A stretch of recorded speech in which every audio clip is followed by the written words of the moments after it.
Welcome everyone, and Happy New Year. My name is Laura Lynn, and I will be your guide as we explore Buddhism together.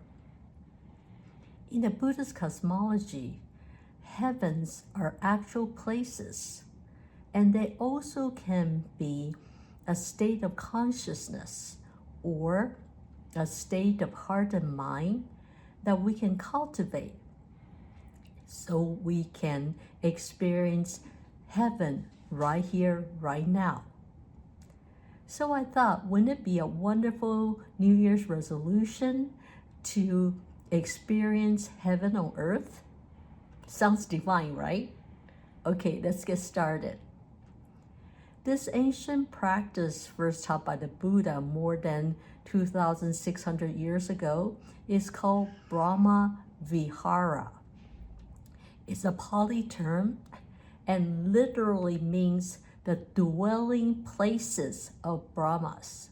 And the Brahmas are gods who live in the heavens.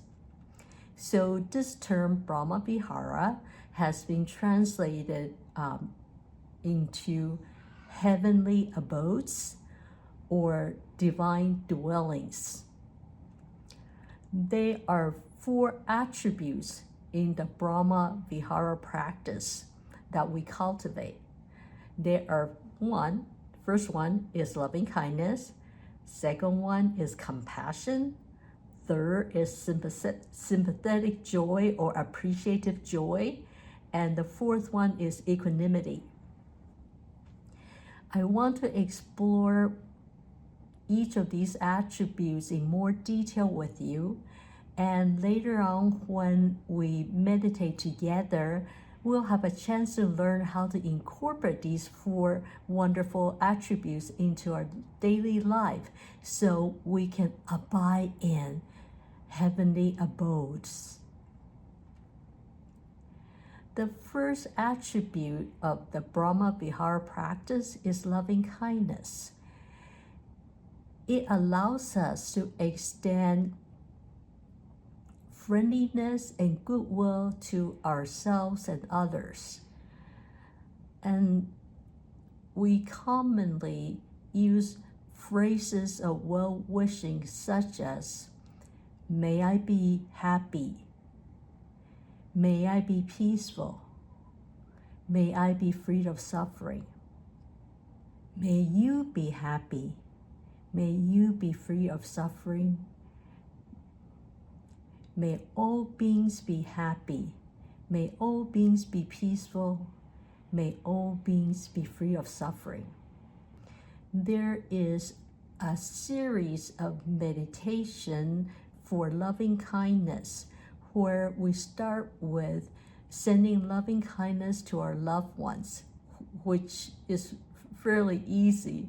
Then gradually we progress to sending loving kindness to difficult people in our life or even people who have harmed us in some way. In a separate video, I will guide you through this entire progression of meditation. Today, I just want to introduce the concept of loving kindness to you. The second attribute of Brahma Viharas is compassion. It is our innate ability to recognize sufferings in ourselves and others with the intention to relieve that suffering. This practice allows us to see that just like me, everyone wants to be happy and be free of suffering. And this insight then can lessen the grip of our ego that created me versus others in the first place. The third attribute of Brahma Vihara is appreciative joy. This is an ability to rejoice in others' good fortune and happiness. I used to live in California, where parking is fairly challenging. So I decided to practice sympathetic or appreciative joy in the parking lots. So what I did was, every time somebody ahead of me in the lines of car waiting for parking space, when the person gets a parking space, I would say, "Yay, good for you," and really meant it. And guess what? Usually within less than a minute, I will also get a parking space. See, it's a win-win situation, right? And the fourth and final attribute of Brahma Viharas is equanimity. It led us to maintain a balanced and steady state of mind and heart, no matter what is happening around us. No matter whether the external factors are deemed to be pleasant, unpleasant, or neutral. What I want to do now is to invite you to join me in a meditation where we can experience how these four attributes can help to improve the quality of our lives, to return our consciousness to divine consciousness, our luminous Buddha nature. Okay, let's get started. Please find a posture that you can remain both alert and relaxed. Please close your eyes. Now, please take several deep breaths. Breathing in loving kindness, breathing out compassion. Breathing in appreciative joy, breathing out equanimity. With each breath, you are starting to feel your own lovely presence right here, right now.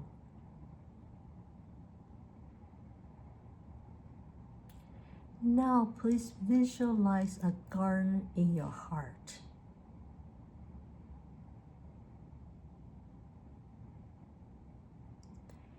Every day, the world offers us seeds that we can plant in our heart's garden. Sometimes we are offered seeds of love, generosity, and happiness.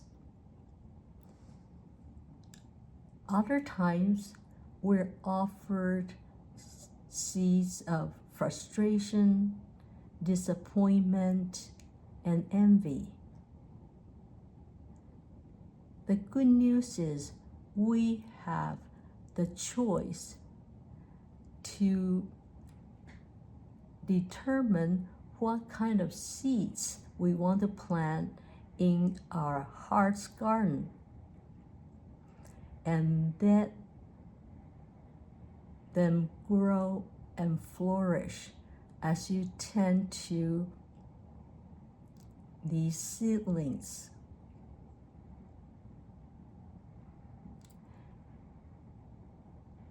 As you take a look at your heart's garden, what state is it in? Are the plants all doing well? Or maybe some plants need tending. Whatever state your heart's garden is in is perfectly fine.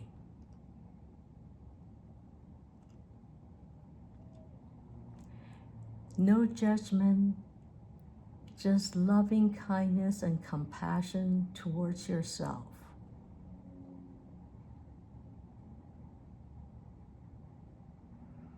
Now, as you walk through your heart's garden, you see a tree blooming with beautiful and exquisite flowers. And you know that these exquisite flowers are the results of the seeds of generosity that you have planted. How do you feel when you see the harvest of your work? As you get closer to this blooming tree, you see that there's a clump of entangled weeds hiding behind the trunk of the tree. And you realize that these entangled weeds are caused by neglecting yourself, no self-care, as you busily taking care of others. The good news is, this is when we can use the tool of loving kindness and compassion toward ourselves. If we don't uproot these entangled weeds, when they're fully grown, they can become burnout, disappointment, feeling of guilt,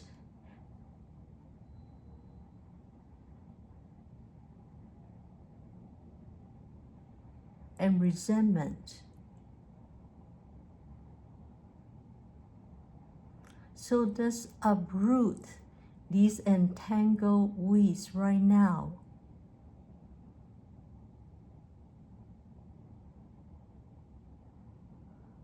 How do you feel as you let self-care come into your heart?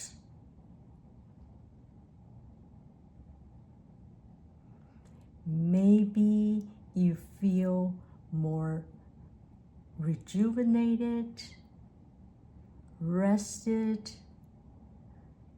energized, and learn to draw healthier boundaries. This reminds me of an old saying, put your own oxygen mask on first before helping others. And it really makes sense to me, because what use am I if I pass out due to lack of oxygen? I can't help anybody. And in fact, I probably become a burden for somebody else. So self-care is very, very important. So let's replace that weed as we uproot them with seeds of loving kindness toward ourselves and compassion toward ourselves.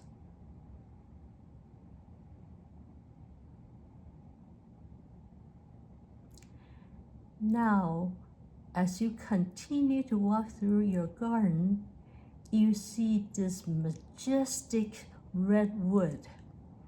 It is so tall that you have to tilt your head back in order to see the top.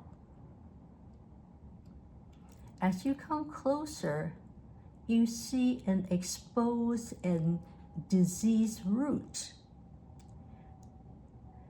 And because your spiritual practice has deepened, you recognize this diseased root as envy and jealousy. Maybe there's someone in your life that seems to be quote unquote more successful. So you feel like you need to try harder just to keep up. This sounds like a very stressful and frustrating experience. This is when appreciative joy comes to the rescue.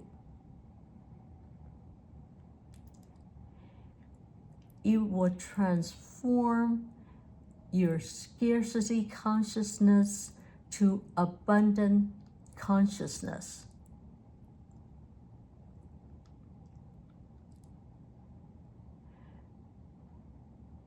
There are plenty to go around.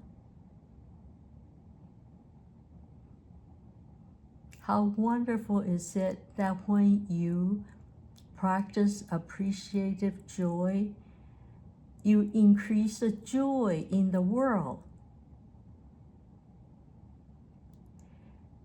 And when you practice appreciative joy, you're actually deepening your equanimity because you're no longer reacting or being influenced by others' gain or loss.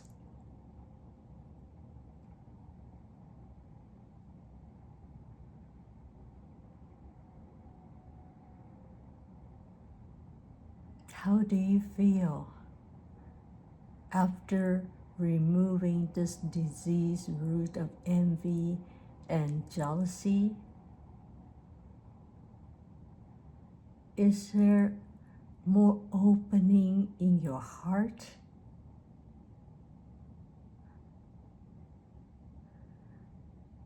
Do you feel lighter because the burden of envy has been removed?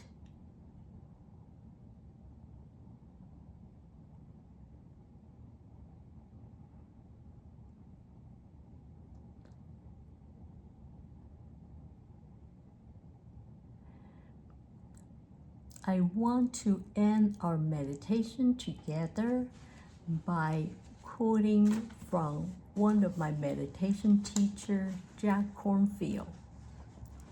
He said, "Picture this. When life presents challenges, compassion becomes the steady rain, nurturing the most tender parts of yourself. Loving kindness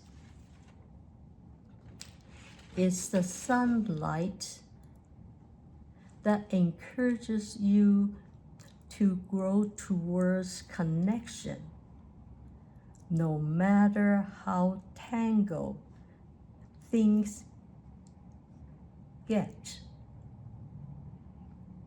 Appreciative joy is the fragrant bloom that brightens your life when you celebrate the joys of others. And equanimity is the rich, fertile soil that keeps everything grounded, allowing your heart to stay balanced through life's seasons."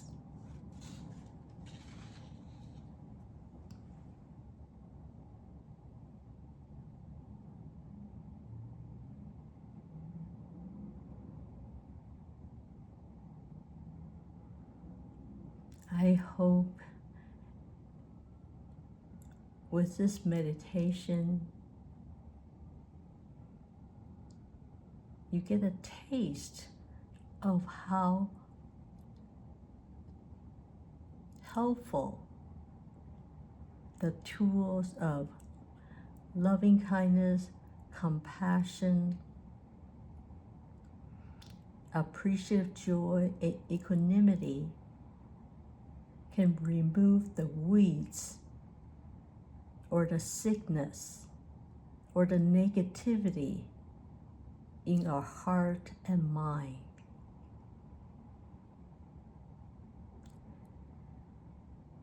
I invite you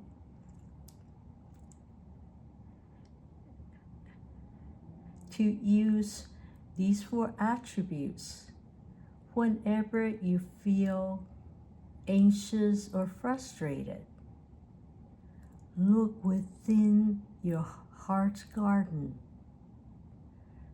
and see how love, joy, compassion, and equanimity can restore you to divine consciousness.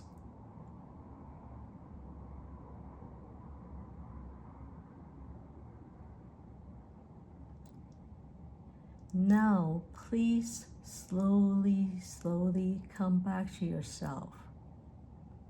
Relax. Maybe wiggle your fingers and toes or stretch. And when you're ready, please open your eyes.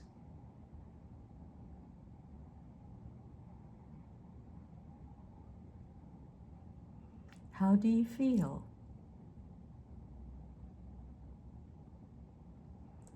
I hope the practice of Brahma Vihara can bring you divine peace, divine joy, divine resilience in your daily life. It is wonderful to abide in love, compassion, joy, and equanimity. They're indeed divine abodes. Thank you so much for your lovely presence and kind attention. I will see you next time.